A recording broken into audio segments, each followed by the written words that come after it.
Welcome to Transformative Principal, where I help you stop putting out fires and start leading. I am your host, Jethro Jones. You can follow me on Twitter at Jethro Jones.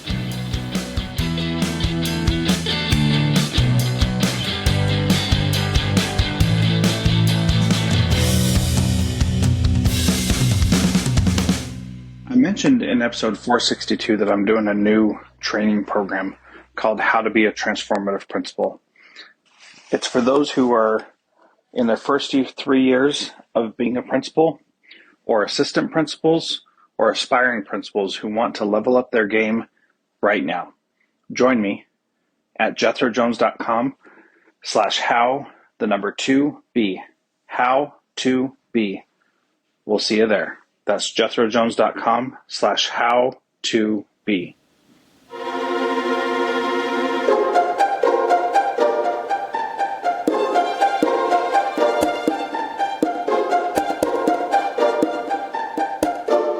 Welcome to Transformative Principal. I am excited to have on the program today Dr. Mike Gaskell. Dr. Mike Gaskell is the principal of Hammersholt Middle School in East Brunswick, New Jersey, following experience as a special educator and assistant principal in Paramus, New Jersey. He continues to model the pursuit of lifelong learning as he serves to mentor new principals through New Jersey Leaders to Leaders program. He's an NJPSA STARS recipient. He has been published in over 24 articles in education journals and blogs, including eSchool News, NASSP, EdTech, and ASCD Smart Brief, and he has made the most read section of ASCD Smart Brief multiple times. Mike had a book published in October 2020, MicroStrategy Magic, and a second book published in September 2021, Leading Schools Through Trauma. Dr. Gaskell works tirelessly to support instructional excellence and student success for a school community, and most importantly, for the wellness and equity of all children. Mike, welcome to Transformative Principal. It's great to be here with you, Jethro. Thanks for having me. Well, I'm excited to talk with you today. I love talking to principals who are doing the work, so thanks for being here. Let's start. We're going to talk about trauma overall today. And if anybody's listened to the podcast, they know that we've talked about this a lot on here. We've had several different guests on who have talked about it. And I want to talk today about the specific strategies that you are implementing on a day-to-day basis to deal with the trauma that your kids have experienced. So let's start there and just talk a little bit about what it is that you do to help with that. Yeah, I think the key is that teachers in classrooms need day-to-day strategies that we can share with them, which we're going to hopefully do here tomorrow, right away. And it's not something that's super complicated that they have to spend days in PD sessions about. So I can throw a few strategies at you right now. Yeah, let's start with one and we'll talk about it. Absolutely. So let me start with something I call gamification. And this concept, if anybody's ever done a Kahoot or a Pear Deck or a Flipgrid or any of these kinds of interactive activities, Nearpod, that requires a teacher to basically present something in a slideshow format, which is very common nowadays in things like Google Slides, and then allows for a response by the students. And most students now are in one-to-one environments, given that we just came out of a pandemic where they all had to get computers. And if they're not, they can still respond in other ways, such as on iPads or their cell phones. And it allows the teacher to go through a lesson and then have students respond in such a way that teachers can then take that response and capture it and then download it, export it, analyze it, and track it over time. And then more importantly, show students that as their responses continue, they start to show some growth and improvement over time, which is very self-motivating. There's a concept I call small wins that ties directly into this. And this is the idea that as kids are seeing on a trajectory that they're moving in the right direction, even if it's a remarkably imperfect progress line, they're still moving like a stock market chart in the right direction upward. And that's a very powerful visual that we can present to students. So I get into some details in the book about how to use gamification in a simplistic way, how to export that data, and then how to motivate kids to move on to the next level. So that's one example. So gamification doesn't really seem like something that I would think of as the first step in helping kids who have experienced trauma. So how specifically does this help kids who have experienced that? Yeah, it actually helps them in a lot more powerful and subtle ways than we may imagine. And the idea behind this is that We've all come back from a pandemic. We have a year and a half that kids have not had a normal school day. And for the first time, we're saying, oh my gosh, kids are having to adjust back to a normal school day, number one. And number two, we need data. We need to know where kids are. Unfortunately, when you test kids, it's one of the primal examples of creating anxiety, and that's the last thing we want to do. So the way to get data is through this gamification concept, through grabbing responses in a formative, engaging way. We know from research that gamification is highly engaging for students, and they don't feel like it's a test, and yet you're getting responses from them. So this is one way to start getting information, first of all, and secondly, then showing them the growth patterns. But to back up a little, you asked me, well, what about some of the things that they can jump right into? So I want to give you another quick example. One is called teacher greeting at the door. And there's been some studies done on this. And here's the idea behind it. Feedback is a powerful motivator for kids. And if a teacher's at the door greeting kids, there was a study done several years ago, specifically with children with behavior challenges. So many of these kids happen to be traumatized as well. And what they found was on-task engagement jumped from 45% to 72% with behaviorally challenged kids just by changing one thing, the greeting at the door. That's powerful, and it's one small task. This ties into something I also call the one-sentence intervention, which over time takes some investment by a teacher. We say about 10 school days. But that's not a lot of time if you think about it over a 180-day school year, and allowing that time to build up and creating these one-sentence intervention kinds of comments. And so the teacher greeting at the door is simply, hey, I really like the shoes you wore today. Or it's so great to see you here on time. And those positive kinds of statements that get kids to think, wow, that's a nice comment. And kids that are traumatized are ready to be tested and to expect adults to give up on them.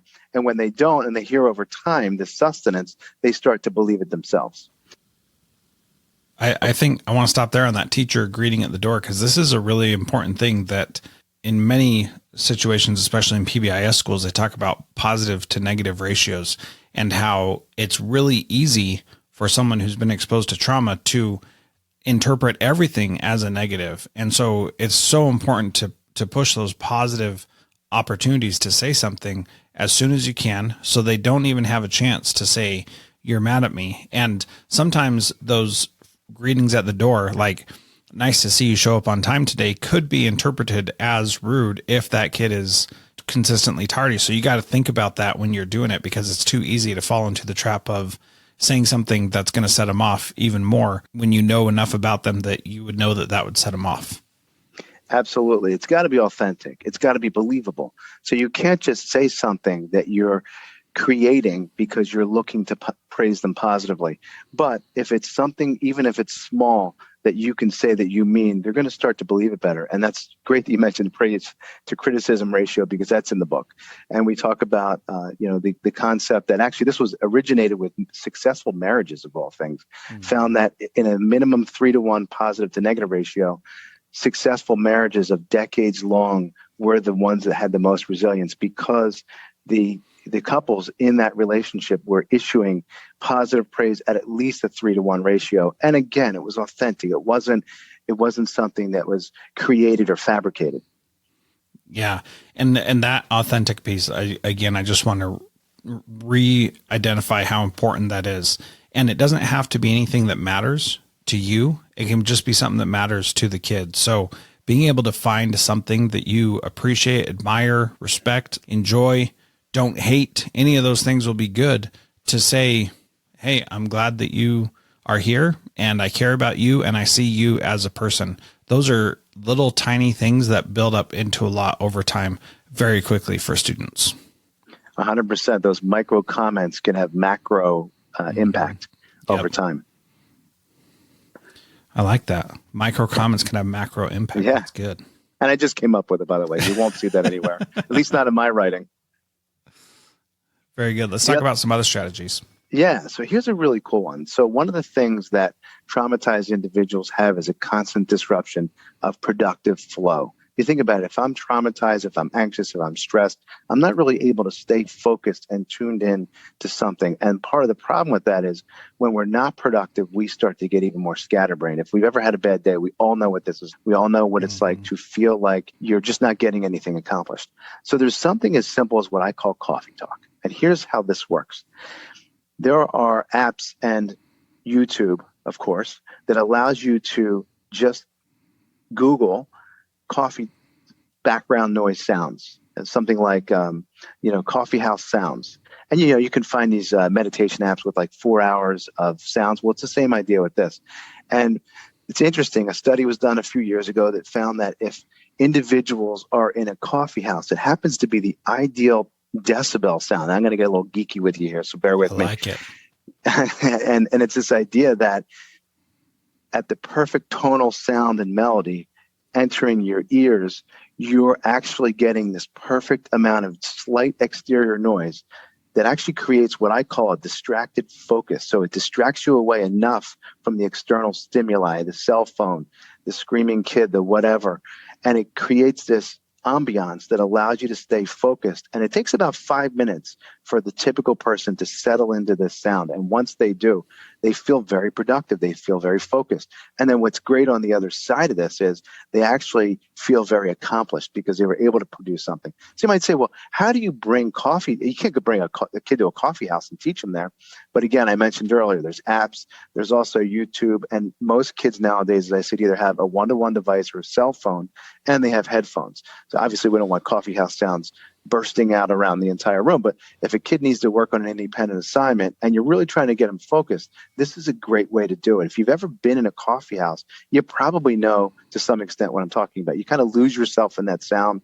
And, great writers have gone into coffee houses, and those that just needed to settle in and have a wonderful conversation with an old friend. And so there's this concept of coffee talk. And if you look at the research, there's a website called Coffeetivity. And if you look at that website, they go into this really geeky research, but they do a nice job of summarizing it and explaining why this perfect tonal melody works. And again, a kid's now being productive and feeling better about themselves because they were able to sit there for 20 or 30 minutes listening to this background noise and stay really focused.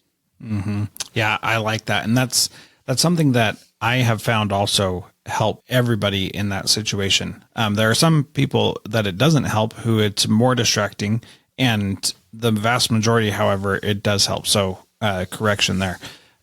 What you're also signifying when you do that is that I care about you being able to focus yourself and not so much about whatever else is going on around you. And so giving kids options like that to be able to do something productive with their time is a really powerful example of how to help with that.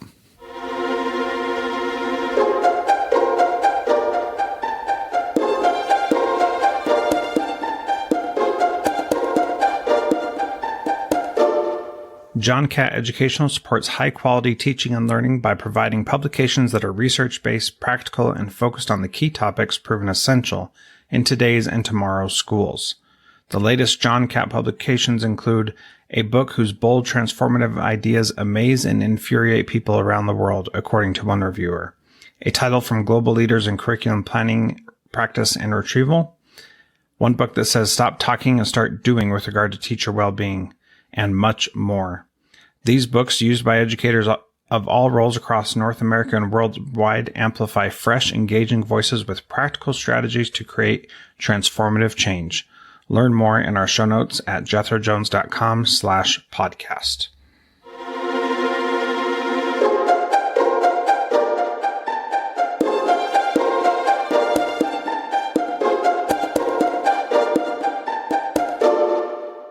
Yeah, and we have the digital tools and flexibility that we gain from, I always refer to this as carrying ideas out of quarantine, that we adapted because we came up with these ideas. Teachers learned more PD in a year and a half than they ever would have on technology tools because we had to. So we embraced these ideas, and now we came up with some options. And we also realized little things like the kind of seating that kids have. So we've all heard of like RightSize Seating, or if we haven't, then it's just the very simple concept that we're letting kids sit in their comfort zone. And think about it, they did that for a year and a half, and now they have to come back and sit in chairs and rows in most cases, and that's not good for them. So if we give them some flexibility, some of the greatest teachers I've seen, and again, I back this up with research in the book, allow kids the freedom and the flexibility to sit on beanbag chairs, to sit at desks that they're actually standing at, to take a knee, to sit in a corner, to sit in a rocking chair. And they're able to stay focused. Why? Because they're in their comfort zone. It's like sitting with a great cup of coffee in your sofa chair and focusing on bills or writing or whatever the thing is, the task you need to get done. So this is yet another way for kids to feel comfortable. And then they know that they have this option when they come into the room. It's not so tense and institutionalized. They feel like they can sit in a comfort zone that's closer to home. And that's a powerful tool as well that works very easily in almost every classroom. Yeah. And, we talk about seating and having flexible seating. I like that you call it right-size seating, because it's like the idea of having a brave space where you, instead of a safe space, a brave space means that you are the one taking action. A safe space means that other people are taking the actions to make it safe for you.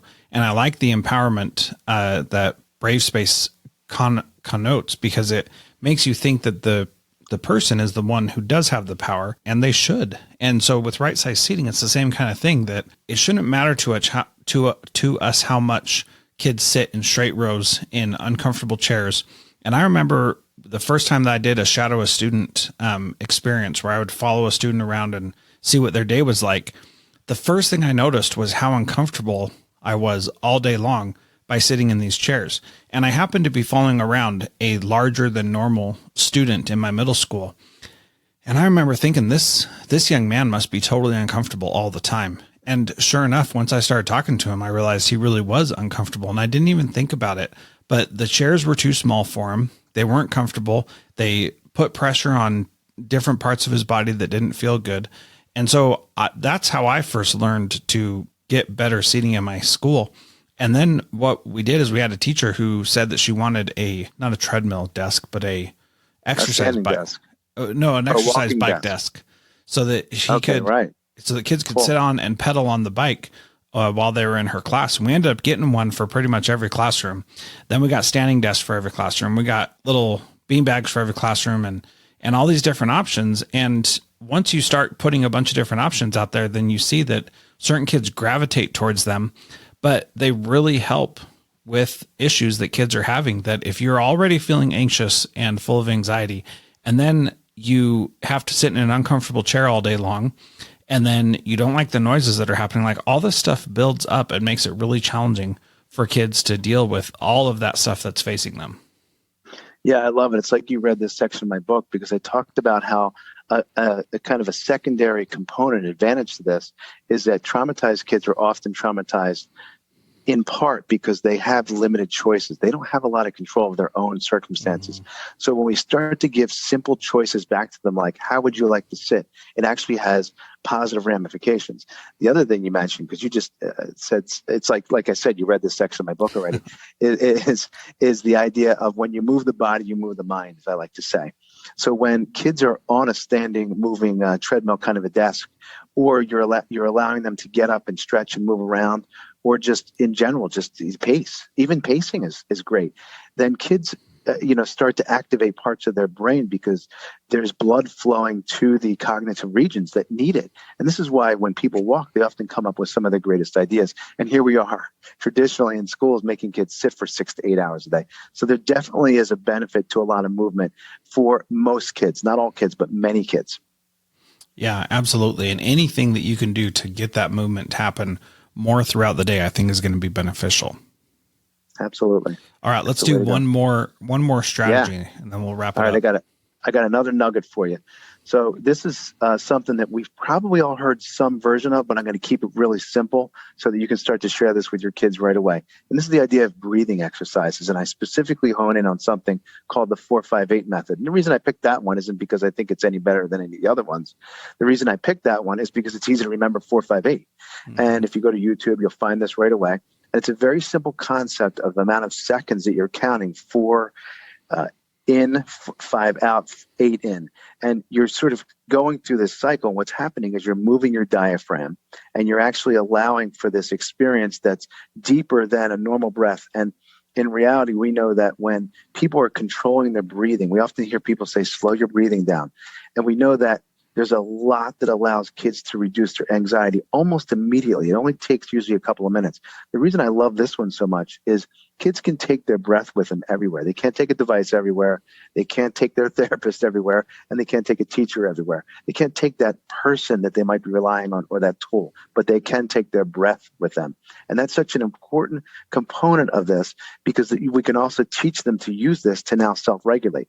That's why it's such a great tool, because they're not just learning this for that class or this circumstance. They're learning this as a lifelong skill they're going to be able to carry with them throughout their life.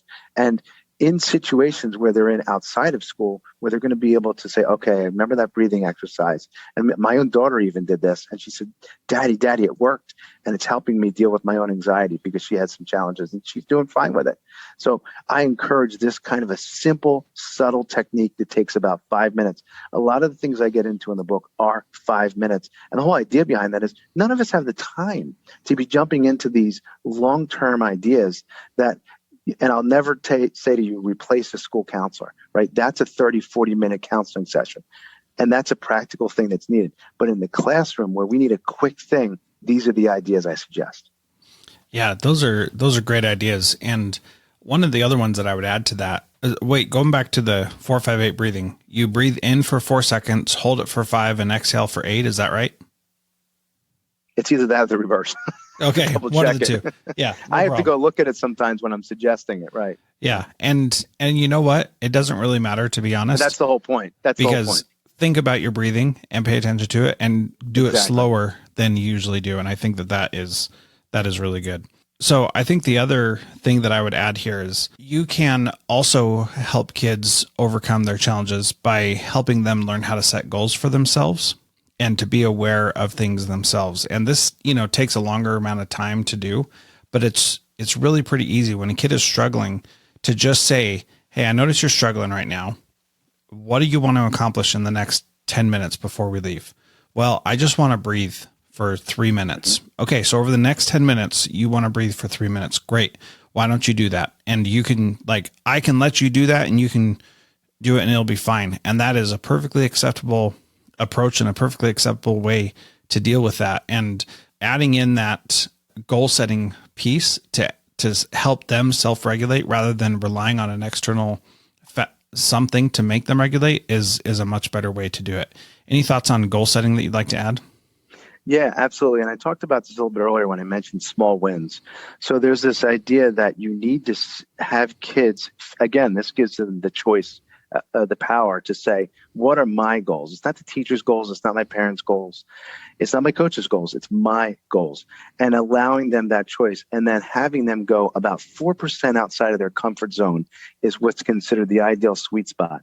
The reason that random number 4% is thrown out there is it's the idea of taking 4 or 5 steps up a stairwell, not 80, but 4, and then being able to look back and say, oh, I'm still in the safe zone. I can turn back if I need to, or I can take 4 more, and 4 becomes 8, becomes 16, and it becomes a cumulative effect. So this idea of small wins and building on those over time versus this massive goal that's too far away, 82 steps, and now I'm overly anxious, is a much more attainable, realistic, and feel-good experience for a kid, especially those that are traumatized. Yeah, very good. Well, my last question, Mike, is what is one thing that a principal can do this week to be a transformative principal like you?